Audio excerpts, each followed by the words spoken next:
শিলচরের ইম্পিরিয়াল মহলের বহুল চর্চিত স্পা কাণ্ডে এবার জড়িয়ে পড়ল শিলচর মেডিকেল কলেজ ও হাসপাতালের অধ্যক্ষ ডাক্তার ভাস্কর গুপ্তের নাম।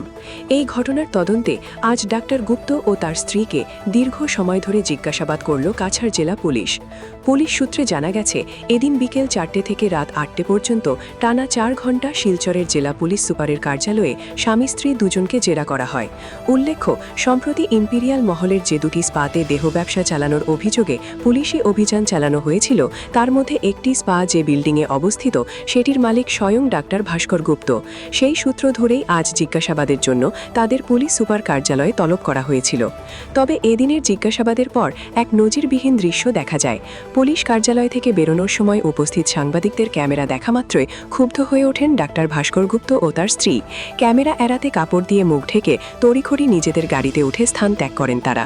পুলিশ জানিয়েছে, স্পা কাণ্ডের তদন্তের স্বার্থে এই জিজ্ঞাসাবাদ চালানো হয়েছে এবং ঘটনার তদন্ত জারি রয়েছে।